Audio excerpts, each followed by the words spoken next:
Cade Cunningham versus Jalen Green. They faced off on Tuesday. And simple question, who do you think won the matchup?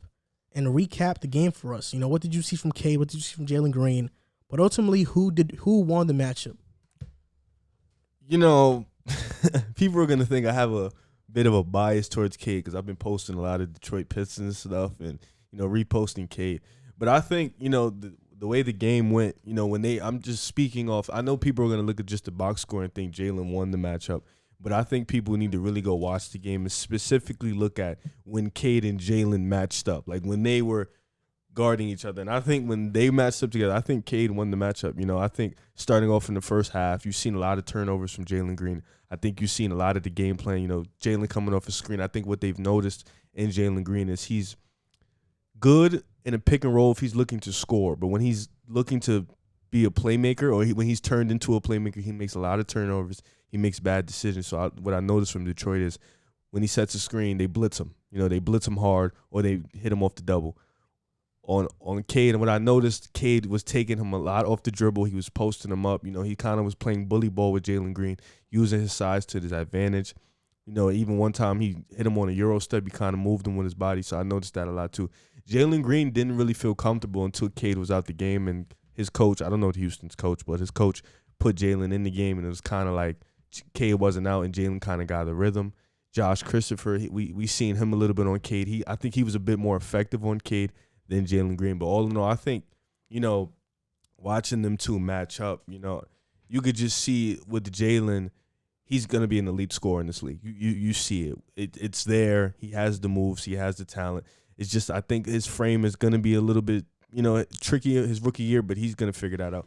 With Cade, you just seen him so much in the game, be a vocal leader, be a playmaker.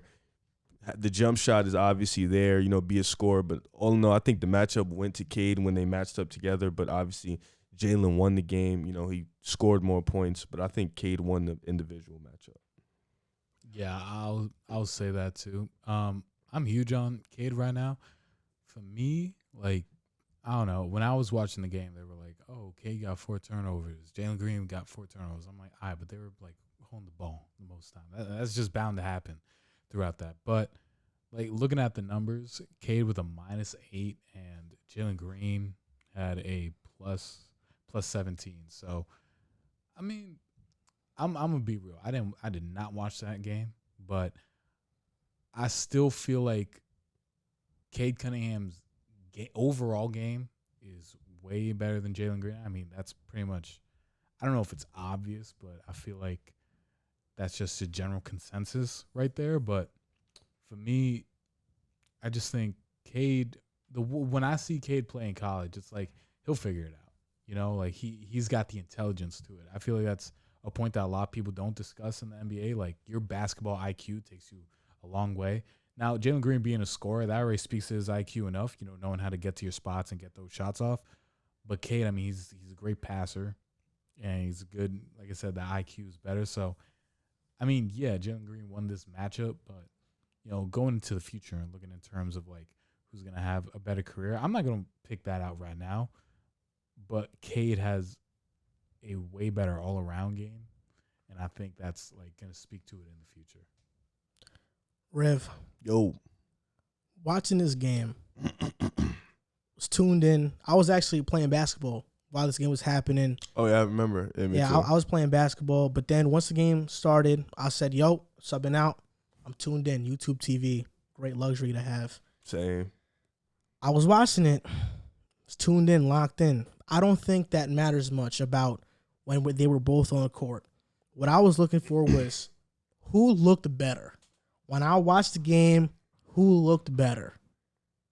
It was Jalen Green. Jalen Green had 25 points. He had 5 rebounds, 3 assists. You say that he wasn't that great of a playmaker. It's hard for anybody to playmake when they're double-teaming you near half court. I mean, Jalen Green was getting blitzed. He was getting doubled. He was getting the James Harden treatment in a summer league game. That's how dangerous Jalen Green is. I don't think Houston saw Cade as that dangerous. I think they saw him as, okay, he'll get his buckets, but we aren't necessarily worried about that. I will say this. Cade impressed me in the way that he communicates on defense. And when we did our scouting report on Cade, we said that. Defensively, he's a vocal leader. Cade is that. But he shot 8 for 18. That's not great efficiency. 4 for 9 from 3. I love that efficiency. He had that one move on Jalen Green that was a highlight. It was a great move. But the Rockets won this game by 20. Jalen Green showed out. And my guy, Alperen Şengün, he showed out too. I told you about Alperen now. Yeah. I told you about Alperen. He had 21, 8, and 4 blocks. I told you about that man. He's dangerous. Summer League, bro. He's dangerous. I told you about that man. And Josh Christopher, he was really good too. 15 points. I think Christopher, man, he wasn't on my radar in the draft. I didn't bother scouting him, and I regret it because this guy's explosive. He can get to the basket. For the Pistons, Luka Garza was okay. He looked good. Surprisingly. Yeah, he dropped 20 pounds, so he's trying to be more agile. But the biggest thing that stood out to me this game wasn't on the Rockets. It wasn't about Jalen Green. It wasn't about Cade Cunningham. It was Killian Hayes. I'm worried about Killian Hayes. I'm worried about the player he's going to become. I was going to say something about that too. Not even the player. I was worried about the fit. I'm just worried about Killian Hayes because it's evident that he is not a playmaker.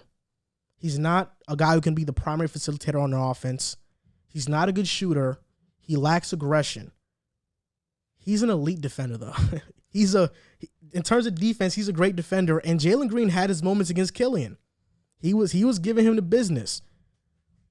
If Killian doesn't develop a jump shot, he's going to be on the bench soon. He has to develop a three-point shot. What's going to keep him afloat is that defense. But that three-point shot has to catch up. And I think now what I project him to be is more of a 3-and-D guard. And I think that's a better fit next to Cade. But I'm worried about Killian Hayes. He has been horrible in Summer League. 6 points. You're in your second year. You played overseas. We're expecting you to be better. And he hasn't been. I'm worried about Killian Hayes. That's for sure. Well, I'm not going to make a, grand big deal over Summer League. Summer League is a good observation, but I agree. But Killian wasn't good when he played last year. No, I'm going to get into that. Killian, like you said, he wasn't good when he got the opportunity to play last year.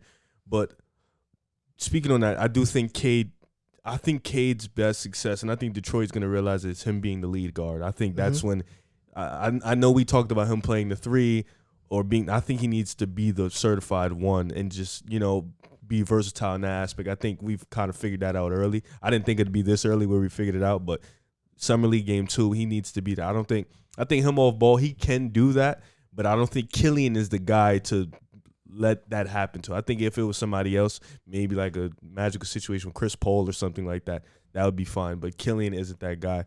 And like you said, Şengün definitely was. He was showing some moves against those bigs, and Josh Christopher. You saw that elbow. Yeah, I did. I saw that. He was showing out. Man. Sekou Diombe, I don't know how to say his name. He was playing really good too. He showed some flashes. It was a lot of talent on the court in that Houston versus Detroit game. A lot of young talent, but I think rookies versus rookies, obviously Houston's rookies showed out for sure. But, when you say Jalen Green showed out, I don't know, bro. From a scoring aspect, of course. But I think Jalen Green's always going to show out in that aspect. I think, but from an overall game, you can't tell me Jalen Green showed you anything more than he's just going to be an elite scorer. I mean, that's what I'm expecting him to be. That's what I'm saying. So it's like scoring is the most important thing in basketball. But it's not. It is, but it's not, because the best scorers in the league aren't the most important players in the league. Numbers wise. I disagree. Yeah, I was about to say right now. You think Steph Curry is one of the best scorers in the league?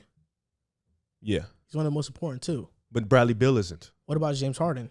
James Harden statistically wasn't one of the best scorers this year. In Houston, every year he was there, he was one of the the top scorer. But he was also one of the best playmakers in the league. So it's a give me more. Like, what else can you do? I think Jalen Green. Devin Booker showed that this past year.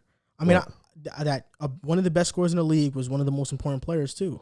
That's a good one. I just believe that we look at these scorers in Bradley Beal and Zach LaVine in Chicago, and we see that, okay, they put up these numbers, but they don't make the playoffs. But then the argument is that They get a point guard. they and don't then get what? they don't. Well, the argument is that they don't have a good team around them either. Yeah, but I think that's what I think is going to be the key. What can you put next to Jalen Green that's going to kind of mask what he can't do? I think when you have a guy like KPJ who can score and pass like he can, when you have Christian Wood, when you have Alperen Şengün rising up those ranks, when you have Usman Garuba, like Has he played yet? No, he hasn't. I think their young core is one of the best in the league. If we're talking about like 23 and under, probably one of the best. Like, maybe Atlanta, I'm not sure about their edge because John Collins is older. So I would say maybe like 22 and under, Houston has the best young core. Charlotte got some hoopers out there too. They do. No doubt about Charlotte's up there. Houston is there, but the West is tough. I don't expect Jalen Green to make an immediate impact on winning. I expect him to average 20 a game. But as he grows into his body, as he gets bulkier, to me, I just think Jalen Green has that mindset where he's not going to be a horrible defender in the league. I think, and you know what else? You know what stuck out to me? Jalen is And Jalen Green was relishing that matchup. He guarded Cade. They was guarding each other. I know, but Jalen Green was like, I'm not going to be hidden. I'm not going to Steph Curry it. I'm guarding you. Yeah, but that's where he was so worried about that, and this is why one of the things why I love Cade's mindset. And I think Cade is going to be like one of the best leaders. He wasn't worried about that matchup. He was just worried about being better as a player, being better for his team. That he was on that mindset. He didn't even entertain the matchup. That's amazing. And even Jalen relished the matchup and didn't perform that great in the one-on-one matchup. That was great. And Cade had that team first mentality and lost by 20. No, for sure. And Jalen Green, statistically on the box score, had the better numbers and had his team win. We watched the game though. Houston's young core is crazy. That's why. Yeah, And Alperen Şengün was next level too. He was cooking. Yeah. Detroit, they was missing shots. They was missing a lot of shots. But Houston definitely has a very interesting young core. I didn't think Josh Christopher would be as advanced as he is. I thought it would take him like a year or two, but he's definitely shown out. Defensive, he was always there. Defensively, the effort was always there. But he's shown the ability that he can guard at a high level, and that's good too. And Şengün, showing the post work, showing that the ability to get to the line at all times, no matter who's guarding him. I think that was impressive too. All in all, Houston we're still waiting for Garuba. I'm just gonna say this. My biggest takeaway from the game was Killian Hayes. It wasn't Green or Cade. I'm really worried about Killian Hayes. You was high on him too. I was high on him. I wasn't Another crazy one of your high guys, on him, though. but he was high. I thought he was good. No doubt about it. But Killian Hayes is the biggest takeaway in this game for me. If I was watching and, you've been keeping up with the young players getting drafted, Killian Hayes is the guy that sticks out like you have to be better. I agree. I think what the takeaway for me was obviously Detroit's youth. I think they have a really good youth aside from Killian not showing up. I think Sadiq Bey, I don't know how to say his name, Diombe, Seiko, him, Cade, even Luke Garza, he performed admirably. I think those four guys, coming into a young Detroit system, I think that they're going to be really good. They have some chemistry together, but like you said, Killian Hayes, he looked like he didn't look like an alpha on that court, being that he's the oldest, the most mature, and he's the most experienced on that court. He didn't look like that on that court at all.